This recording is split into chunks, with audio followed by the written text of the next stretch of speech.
William, hopefully your favorite videographer from Two Hats Publishing. I welcome you to another Two Hats special of community events. Let's look in and see what's really happening.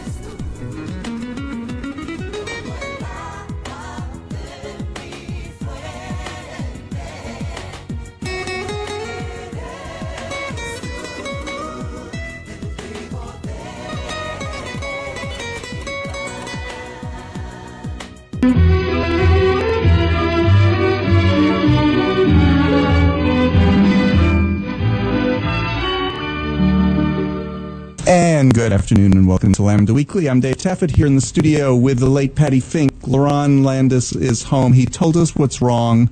He has leprosy or scurvy. Yeah, I think it was scurvy. Something like that. So Lerone, drink plenty of orange juice and...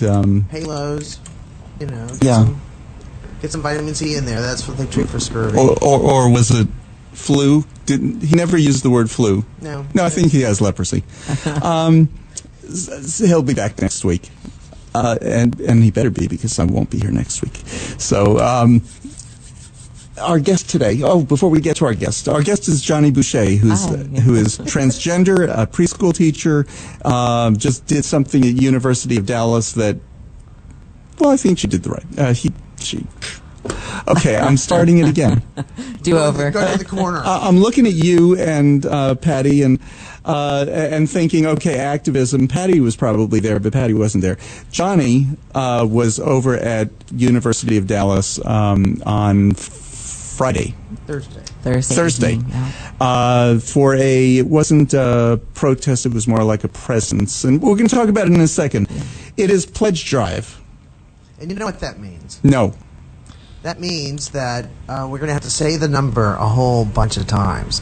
972-647-1893. Give us a call. Knon has had us on the air now we were one of the original shows that's still on the air. When Knon went on the air in August of 1983.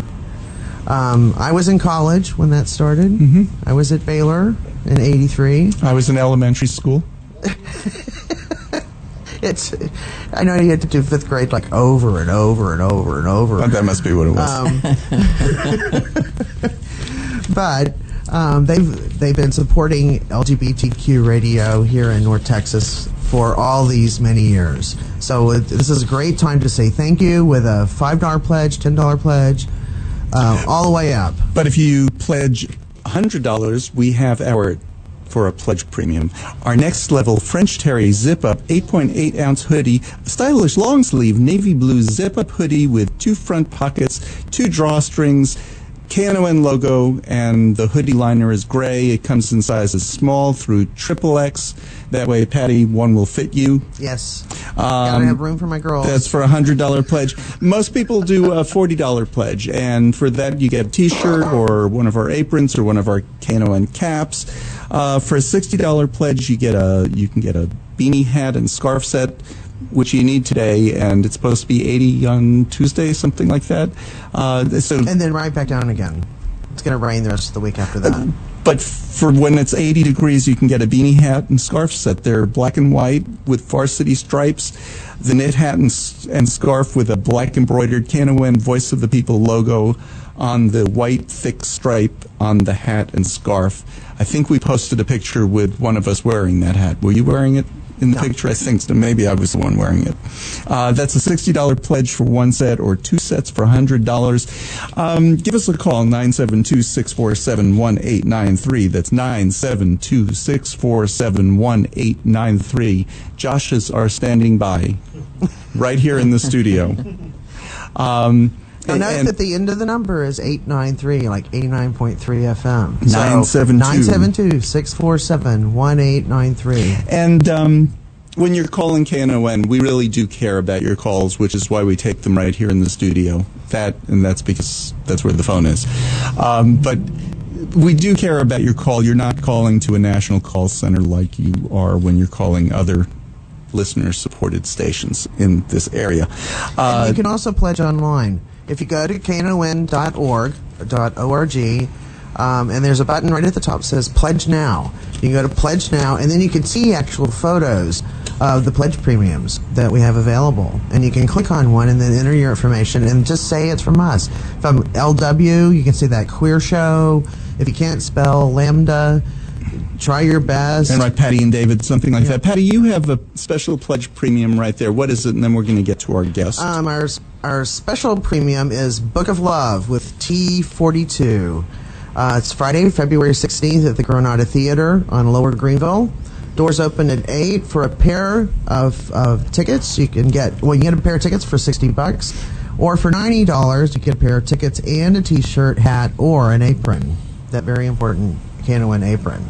Your names will be at the door. It's a simple thing. Check out the show, Book of Love. And the reason Knon aprons are so popular among all of the staff is because we tend to drool on ourselves. It's true. It's true. Our guest today, so give us a call. Let me just give the number 3 more times. 972-647-1893. That's 972-647-1893. Our guest is, and you're right, that was twice. Yeah. Not 3 times, but 972-647. Oh, you were going to give it. Thank you. Our guest is Johnny Boucher. Johnny, on Thursday, University of Dallas. Now, we're not talking UTD, University of Dallas, which is in Irving, kind of diagonal. University. And a private. It's a private university. It's diagonal from the old Texas Stadium. They had an author named Ryan Anderson. He's the author of a really hateful book called When Harry Became Sally, which is kind of clever if it came from the right person, and it's kind of really nasty. It ranks up there with the Adam and Steve thing when it comes from that side. Yeah, so clever.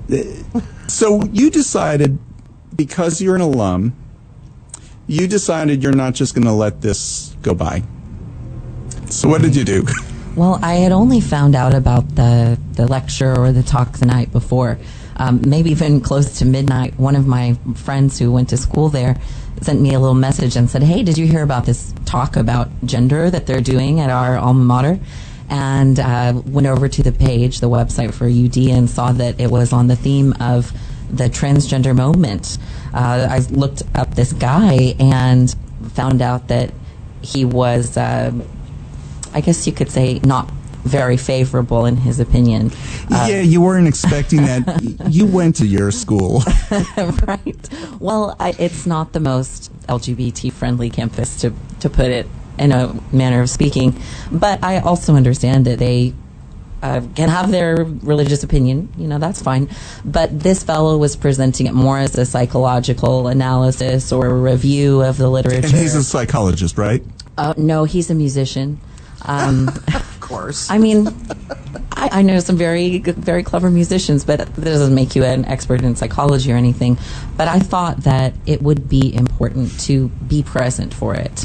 I thought, let's get together some friends who are interested in hearing what this guy has to say, or who just want to stand there and be witness to themselves, be witness to their own dignity when this fellow is telling us that we are mentally ill or can be fixed or need to be fixed or are a detriment to society. So a number of transgender folk showed up, but it was not a big protest that you did. You went to actually listen.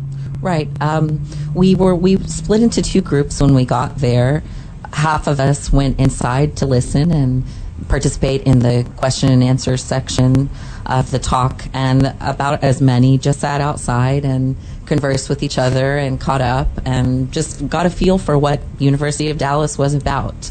I thought maybe we'll read outside, or maybe we will just hold silence.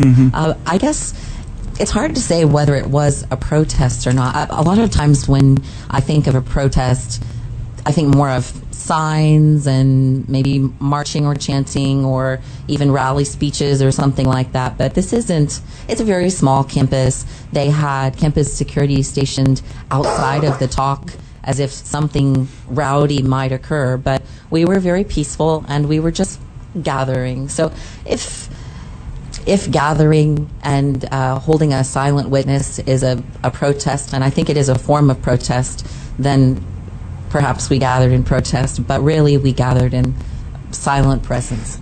Okay, so what were some of the points that he made? Oh gosh. One that really struck me was that transitioning is on the basis of gender stereotype. That was a tough one for me because I feel like I live very far outside of a lot of gender stereotypes. Even as a transgender man, I also identify as non-binary. My gender is very feminine, very fluid. I'm very connected to my experiences of parenting at different aspects and points of my life. So I thought, this is a straw man argument that we're building here. And the frustration was high among some of us sitting in there listening to things that we just knew weren't true. Like, our gender expression is probably because of the sexual abuse that our parents experienced, and therefore we are expressing gender in a way that would please our parents in some manner. Wow, that is a wild stretch. It pleases your parents that you would present as male because... Subconscious urges. Was it your mother or your father who used to beat you and give you and break your arms? And He told us a case study story of a mother who learned through extensive therapy she had repressed her memories of sexual abuse, and she didn't like men, she learned, and therefore her child expressed in a female way for favor. So we learned that Wow. that is what's going on with our children. Or that if you expose a child that tells you they're a transgender girl to enough feminine boys, they will realize that they don't need to express their gender as a girl. They can just be a feminine boy. And that's one of the ways to cure them. Wow. It was troubling, yeah. So put girls with feminine boys as a cure. Right, and he spoke about putting tomboys together. So, I mean, well, what could go wrong? As a I knew I was a dyke pretty early on. I'm thinking, okay, there's a whole group of us when we're little. That'll be fun. Right? No, it was really sad. so then you went on from there. After he spoke for about an hour, I guess. Yeah. There were questions and answers. Did he take questions from the trans people in the room? Yes, I think that they were some of the fastest hands to fly up there. There was J.Lo Winters, who is a local transgender attorney, who asked some questions, especially about his feelings about what defines family. And his prior book was on same-sex marriage, so we expected some of that line of conversation. But the very traditional Catholic perspective, and his perspective as well, is that the foundation for society is the family, but not just as a unit of folks together, but as a reproductive family, and that because transgender families would not be reproductive, that they would be outside of the natural order and outside of philosophical natural law. He said he was basing his arguments on natural law theory. So, I mean, we could have answered and discussed so many things about which of us have had children or are still fertile, or that transition is not one path. Or how about, this is at a Catholic university, they don't believe in abortion, they believe that they believe in Every sperm is sacred. adoption. Right. The word's not coming to me. They believe in adoption, right? So can't transgender people who haven't had their own kids adopt? I think his argument also came down to us destroying society in some way. And Jayla asked a lot of questions about that, about how we could destroy society when there are many people who live lives without marrying or without having children, or transgender people who do have children. I mean, there's so many variables. It seemed like only the folks that came along with us asked questions, but for maybe one or two, we also heard the question asked, what do you do if you don't approve or agree with the transgender movement or philosophy and someone gives you their new name and pronoun? What do you do? And Anderson warned us that you could be sued for $250,000 for workplace discrimination if you refuse to use their name and pronoun. And I don't know about that. I know there have been some cases, but David better watch out. Yeah, he recommended, though, that you only use a transgender person's last name. And and no pronoun at all. And I was thinking this could get very strange, especially in my family. Would you call my wife and I both being transgender? Would you call us both Boucher and Boucher? I mean, like, Hey, Boucher. can we be differentiated in some way? Or what if you have an uncommon a common last name, not an uncommon last name? So our guest is Smith. Doesn't even, I can't even. That just has so much in there. There's just so much in there. Well, this is what happens when a musician writes a book on psychology. This is anecdotal. We're talking to Johnny Boucher, who went to hear an author who wrote a book called When Harry Became Sally at University of Dallas. The author is a musician. And speaking of musicians, do you know KNON plays more local Texas musicians than any other station on the air in Dallas? Wow. How is that for a segue? That's great. That was awesome. It is Can't Pledge even be Drive. proud. It is Pledge Drive, and our number is 972-647-1893. That's 972-647-1893. Last week the phones kept ringing. The phones are not ringing today, and we do need to get... we got about halfway to our goal last week. We're already over halfway now, but we really do need to get a few calls in today. 972-647-1893. You have tickets for, how much are those? Book of Love at the Granada Theater on Friday, February 16th. And Valentine's is this week, so this would be a great opportunity to go celebrate that. A pair of tickets for $60 or a pair of tickets and a t-shirt, hat, or apron for $90 pledge. So give us a shout, 972-647-1893. And we always like to say, if you're worried about giving us your information because you're going to get on some mailing list, that would take, that would take effort. That would take a computer. That would take coordination and organization. We don't got that here. So once your pledge is paid, all of your information is shredded. We don't keep it. We wouldn't know what to do with it. So give us a call, 972-647-1893. I like to say we do radio the old-fashioned way. And we do. We do. And you're listening to the oldest, longest-running LGBTQ radio show anywhere in the United States, right here on KNON. 972-647-1893. Support LGBTQ radio. We'll be back with more right after this. This is Rollins Gilliland, and I'm listening to Lambda Weekly on 89.3, and darn glad to be doing it. And this is Lambda Weekly. I'm Dave Taffet here in the studio with the late Patti Fink, and Lerone is off today because he's home with a good case of leprosy or something. He has body parts falling off or something. I don't know. I'm hoping it doesn't advance the plague. That would something. be bad. I don't know. He told us, but we never listen. Our guest today is Johnny Boucher. We were just talking about a speaker that Johnny saw at University of Dallas. And the speaker was talking on trans issues. Right.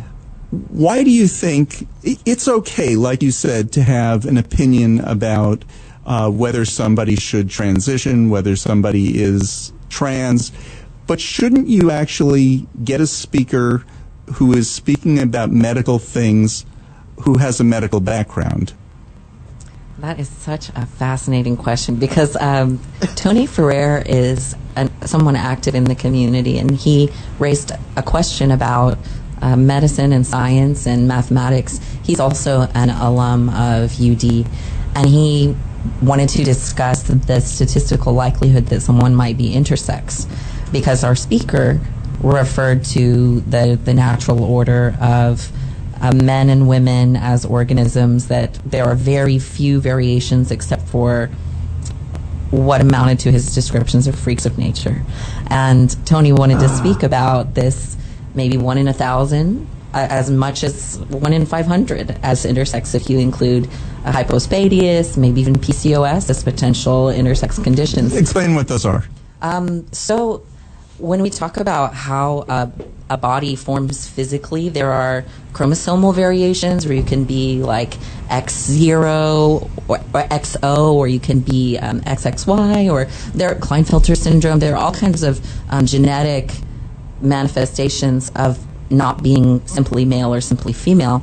But and those are variations on the XY, the sex chromosomes. Correct. But Okay. there are also physical, morphological, look at someone's baby's genitals when they're born, and maybe the urethra is placed at the bottom of the penis or even a little lower further, and the scrotum is split in half to look more like labia, and the testicles are internal. So you look at the baby's genitals and they're ambiguous as to the baby's sex, and usually in those cases the parents choose, how do I want to raise my child, or kind of try to feel it out as the kid grows up. Many times those children will receive surgery at birth and then struggle through how to grok out their life. But Minister Pam Curry spoke about some of those experiences of intersex people who are also transgender and grouped in with needing a lot of the same legal protections and rights. But our speaker said that that was statistically not significant, and he said that very few intersex people identify as transgender, and very few transgender people identify as intersex, as a point of saying we should not be discussing intersex people in this conversation. But so much of it is cross-applicable. Oh, absolutely. And intersex people, in fact, can have gonadal or anatomical differences that you can't even see. Right. And so when we talk about looking at a baby's genitals at birth, and that's really where the pink and blue came from, because the genitals, the colors of the genitals at birth.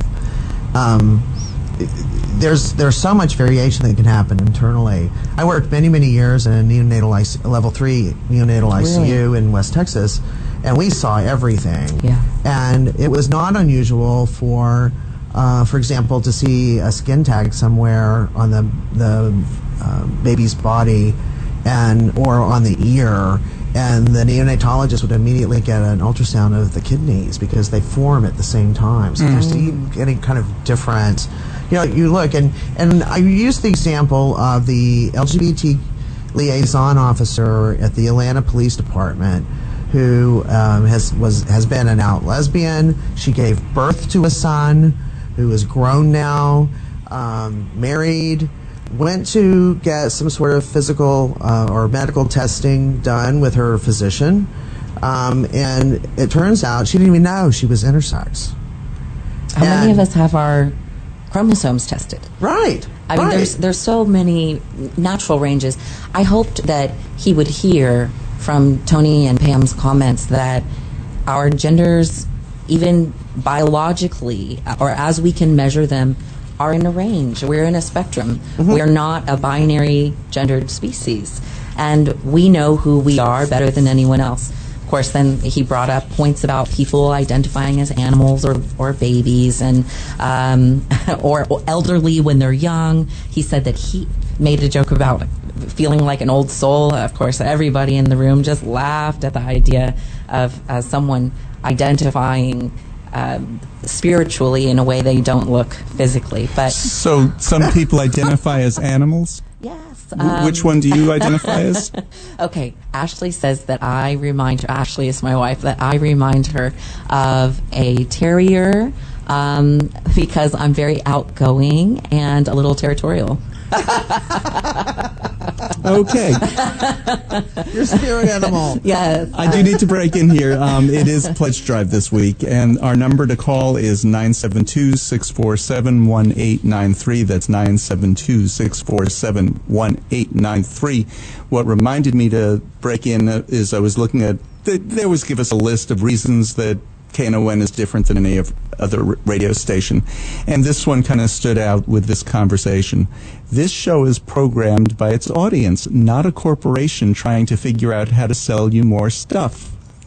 Because our conversation today wouldn't attract any advertisers anywhere.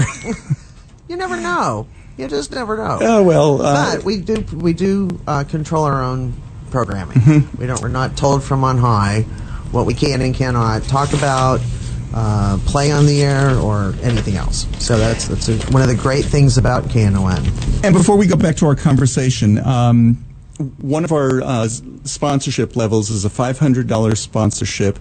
You become a KNON Elite Music sponsor. You get a pair of tickets to every KNON benefit event for an entire year. Today is the Gumbo Party, right? Right. And you went yesterday? Or you did not go? I went yesterday and there was nothing going on. It's today from 4 to 11. Oh, okay. It's just Fort David's today. Pub. It's not a two-day thing? Nope. Okay, this one's not 2 days. So the Gumbo Party starts at 4 o'clock. It's at Poor David's Pub, which is Cedars. in the Cedars outside on Lamar area. How much are the tickets for that? They're $20 and $35. The VIP tickets go for $35.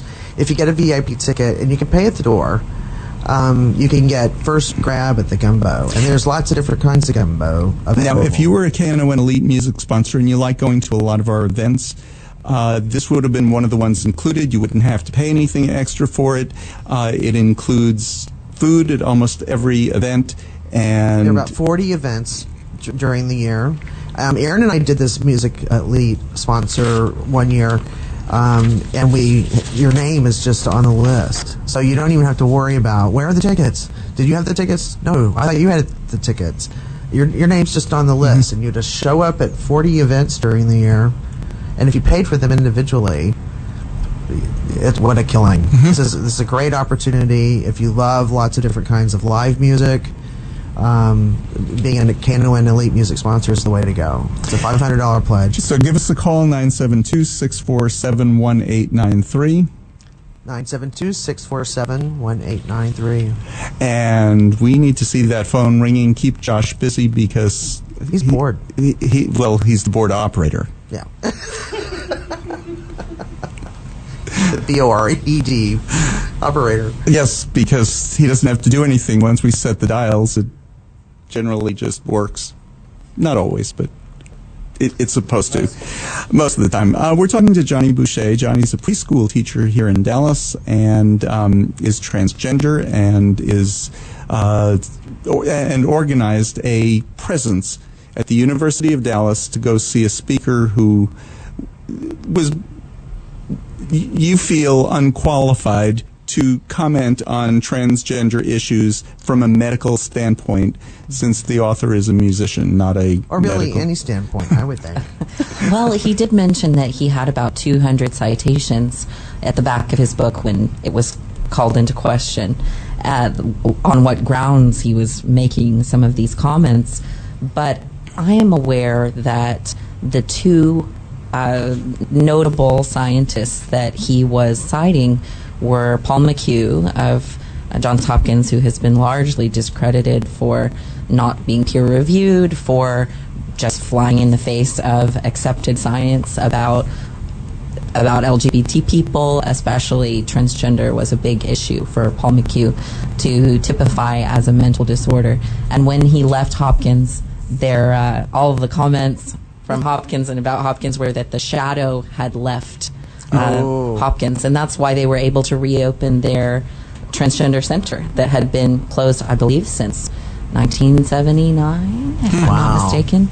So yeah, the shadow left, and they're just thrilled to be doing work that they hadn't been able to do for a long time. And another scientist he was citing was someone by the name of Zicker, who is also discredited, and the clinic shut for reparative therapy. A Canadian scientist. So those are our citations there. So I'm kind of curious about what. So you were a presence of obviously an alum, and others in the trans community were there and attended. But there were people there who were students at University of Dallas. What was their reaction to this? the room was packed. It was a full house, standing room only. Wow. There's a close relationship between them. Isn't that interesting, though, to see an author that in itself is a good sign of something, I think. Right. I think it's a sign that people are fascinated with the transgender conversation, especially people of faith whose faiths don't really address in detail how do we respond. even if your faith says, we don't condone gender transition, it doesn't tell you how to speak to the transgender person at your workplace or the person in your family. Those were the kinds of questions that those students were asking. It seems like more and more Americans can say, I know a transgender person, when a few years ago they might not have said that. Mm-hmm. So now that that's the case, how do we respond? They want answers, especially millennials, for whom more people are identifying transgender, non-binary, LGBT than ever before. Right. As many as 50% of millennials identify as bisexual. So Wow. those are some big cultural shifts. And I think that this room was so packed because people want to know what's going on. And it's not so much bisexual as they don't want to be labeled. Well, yeah, a lot of them say that. They say, I like to ask, are you bisexual or not into labels? But that's a little cheeky. But it's almost that, well, just because I've decided I'm going to do what I want to do doesn't mean that we need to label it, because I've noticed, and I've spoken to several who've explained it sort of this way, I've noticed that the way I do it isn't the way my friends do it, so to put us all in the same category just doesn't work. Well, and I think, too, this new generation, and I have so much hope in this new generation, and the younger kids that are going through school now, because I think they really get it. Mm-hmm. It's not just about sexuality, it's about gender. There's a lot of gender fluidity that is very accepted and not assumed. There are some assumptions about that young people don't make. Like, they don't always assume that you're male or female, or that you're straight or gay, or and you can't even make assumptions now in that generation about race and religion. I mean, they get that every person is an individual, and we have far more biracial, multiracial people in this generation than ever. And it just makes sense that they're open-minded and such. And so I was excited to hear that they were there asking, how do I live my life today in this world where there are transgender people, regardless of how I react to them religiously. And speaking of fluidity, we're going to flow back into Pledge Drive for a second. It is nice one. Pledge Drive. Thank you. It is Pledge Drive. The number is 972-647-1893. That's 972-647-1893. Knon was the first media outlet to address LGBT issues anywhere in North Texas. When the station went on the air, Lambda Weekly was one of the first shows to go on the air. The first day the station was on the air in 1983. So we need your support. So many people have told us through the years we were the only place where they had any connection to other people who were like them. The Dallas Voice came out about a year later, but there was no internet. There was nothing like that at all. And we still are hearing from people who say this is a place to really hear every week an hour's worth of Patti's nonsense. But to hear about LGBT issues, we're always talking about different things related to the community and stuff going on and how it affects us in our lives. So give us a call. Support LGBT Radio for North Texas. That's 972-647-1893. That's 972-647-1893. And there were so many ways that you can give. You can go online. You can call us right now at 972-647-1893. And one of the things you can do when you call us is just let us know that you want to do a bank draft, which is really simple to do. You could do as little as $5 or $10 a month, and that goes just directly out of your banking account, and it benefits Knon every single month. Yeah, it does help so much because there's some expected income that way. So give us a shout, 972-647-1893. We take all major credit cards. You can send us a check. We've had people walk into the studio with cash on more than one occasion. Oh, last Pledge Drive, our walk-ins walked in and gave us our regular cash. It costs about, I don't have that sheet, $64,000 a month to run this station. $63,000 every month, which comes to $162.53 every single day just for the tower to get our signal out. Right. So, and we had a huge tower repair that we had to do this year. So help us keep KNON on the air, 972-647-1893. We have a minute before we need to go to break. I want to ask, we were talking about this a little bit before the show, that I can't really relate to this. I can't relate to this because my school, our most famous alum was Harvey Milk. Our next most famous alum wrote Wicked. What school? It's SUNY Albany up in New York, State University of New York. Patti, you went to a fairly conservative school. In fact, when you tried to start an LGBT alumni association to raise money for the school, they sued you for using the name. Cease and desist letter. Got it. Badge of honor. Tell us just... Where our big alum, most recently is Rand Paul. Oh, gosh. among others. Tell us how you felt going to this very conservative school when you're not. Well, I mean, I guess you could say that I was perceived as one of the most progressive or liberal people there when I was there, although I was still pretty conservative, just in the range of things. And it's interesting also that just being transgender in many spaces has you perceived to be immediately a far, far left liberal, whether you are or not. But in reality, transgender people appear along all sides of political spectra.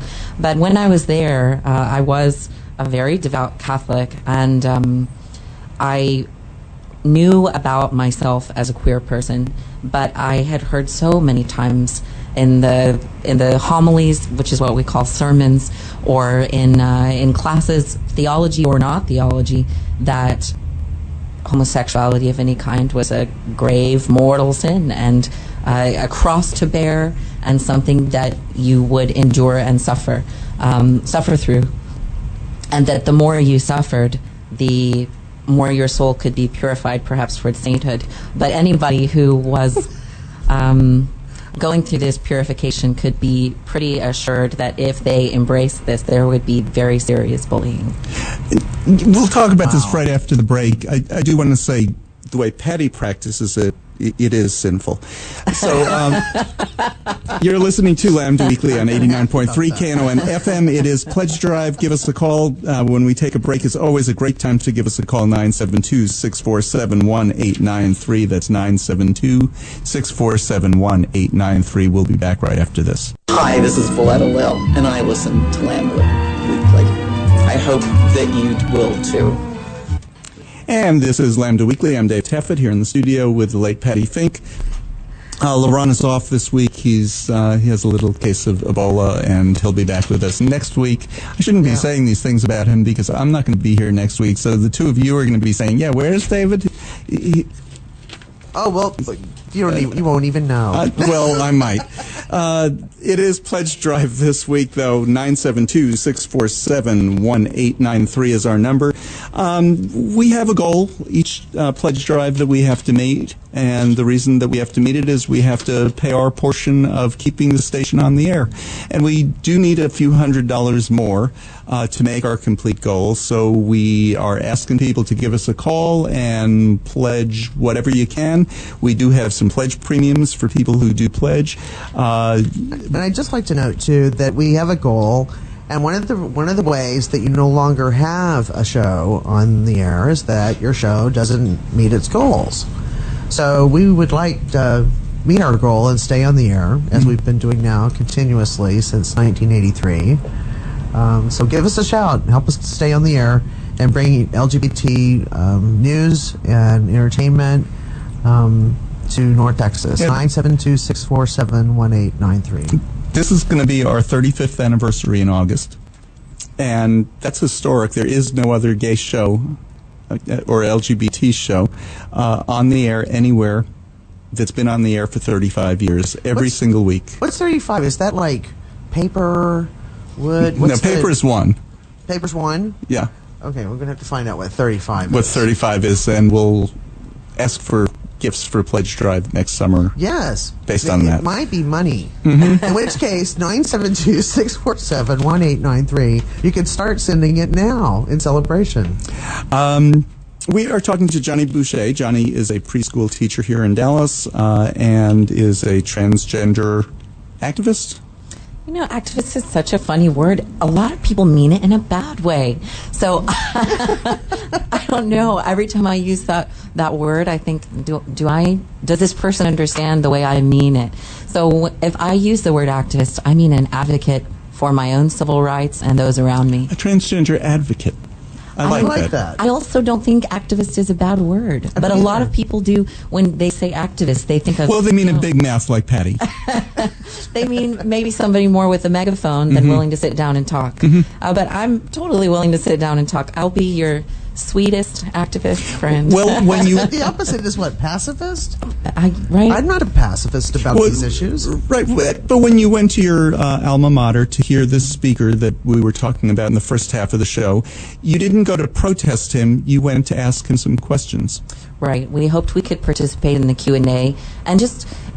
I like to know what is the current conversation that might keep me from my civil rights or might keep me from participating in events at my college or might participate to hostility against me in my own backyard. I want to know what's going on. Irving is only 10 minutes from where I live. Right. So if there's a large population of students that are being educated to learn that a transgender person might be deranged, mentally ill, equivalent to somebody who believes they're an animal, if I go to, say, run for school board, like I did, I'm going to know that knocking on doors, that's what people will believe about me if I'm not there to hear and dispel some of those myths. Do you think that was successful?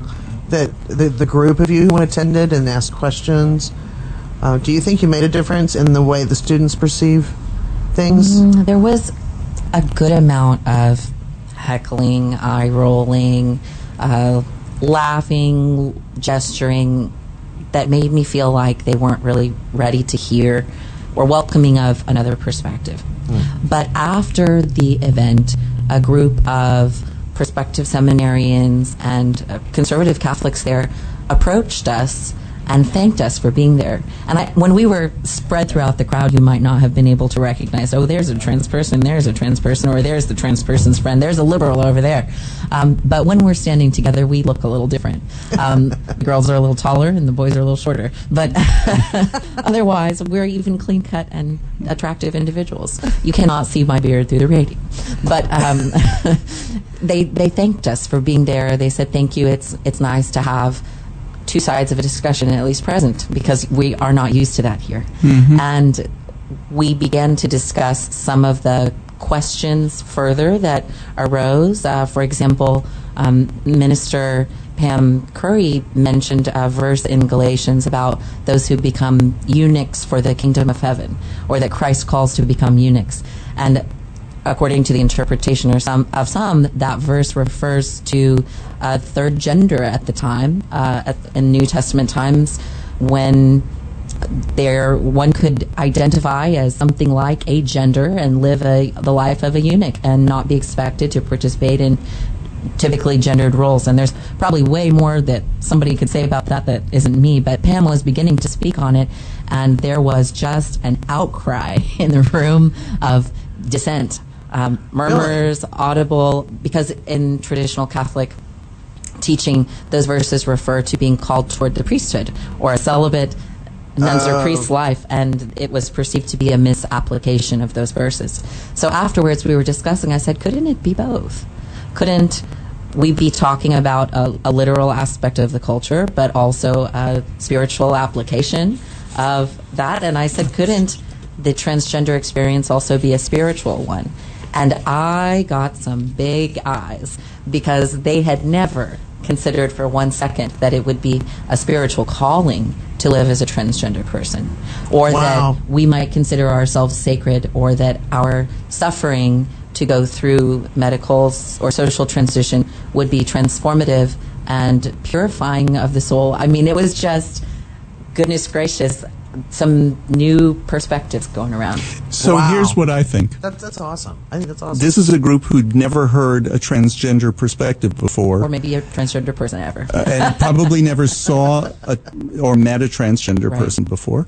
And the first time they meet somebody whose very life goes against everything that they've been taught, not everything, but everything in that area that they've been taught, they're not going to accept it, but maybe the next time they will.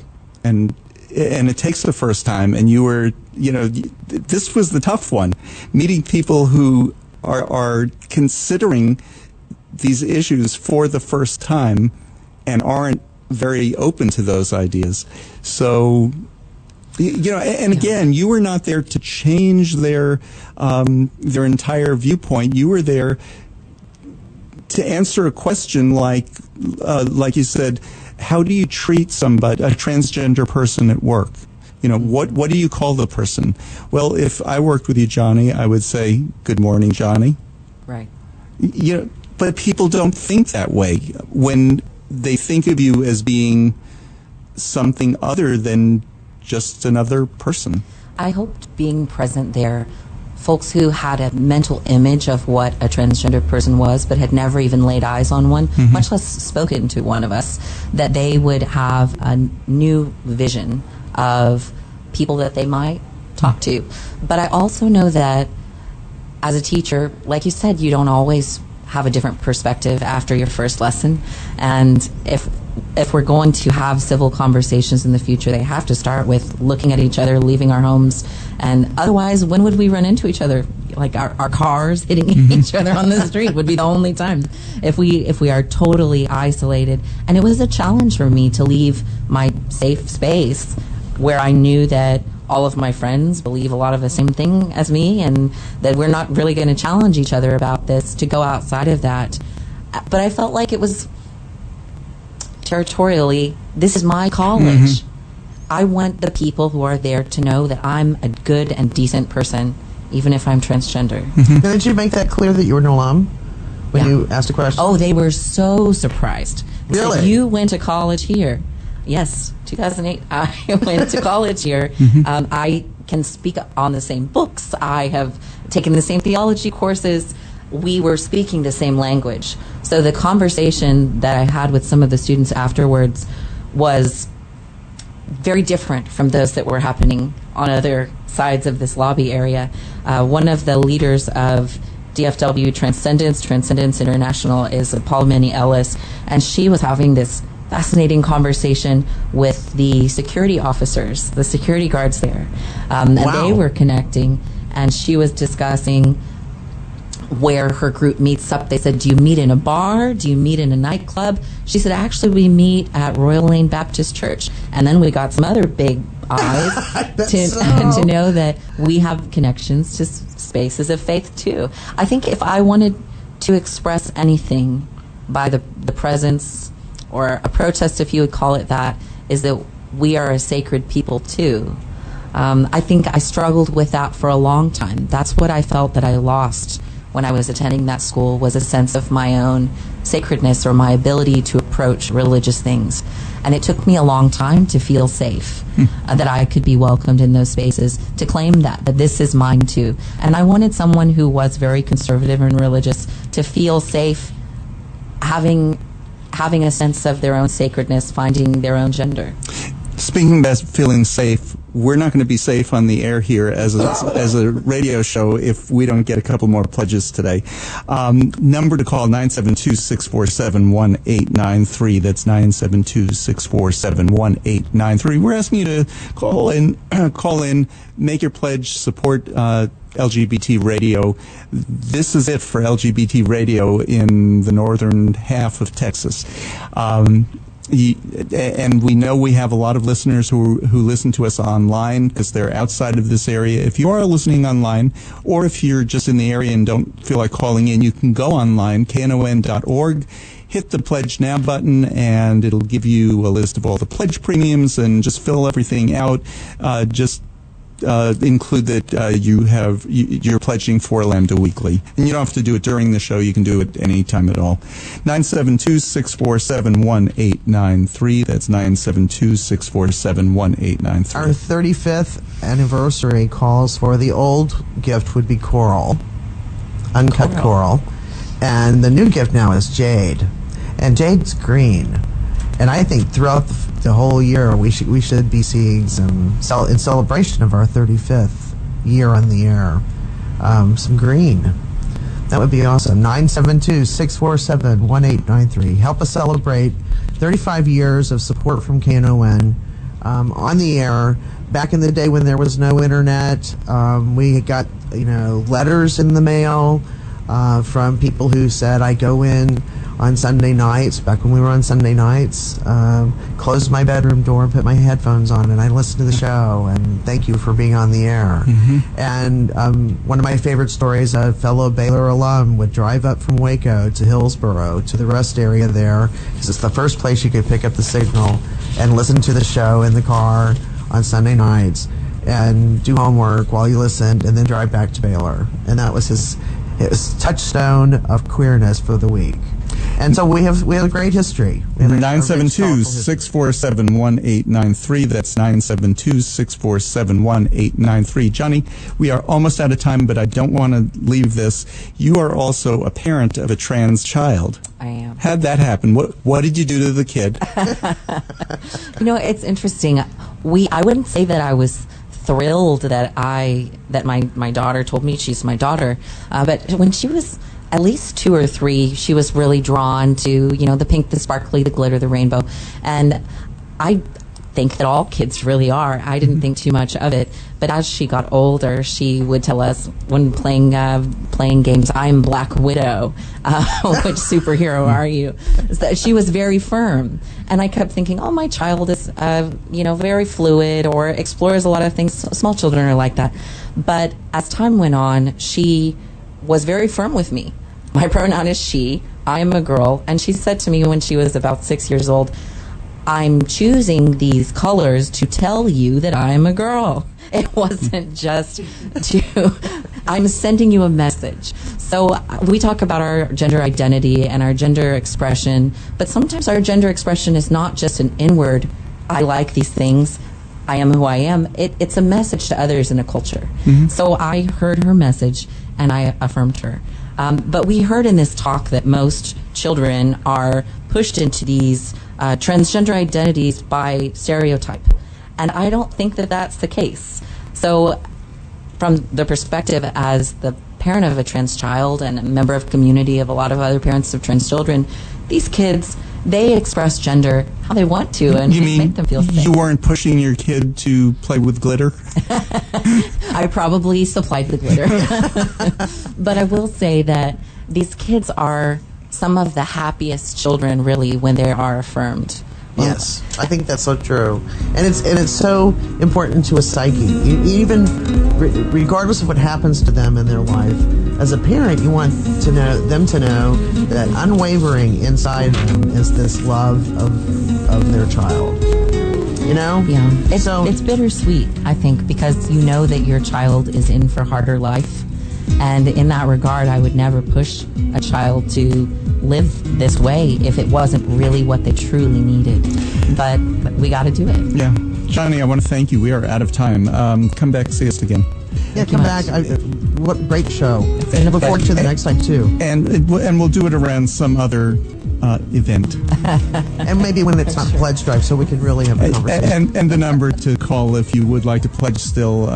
Josh is standing there anxiously by the phone looking for a couple more calls. 972-647-1893. That's 972-647-1893. We'll be back next week, and I won't be here. I'll be back the week after. I'm going up to New York to, my cousin Suzanne, who was on the air with us a few weeks ago, her daughter's getting married, so I'm going up to that wedding. It'll be fun.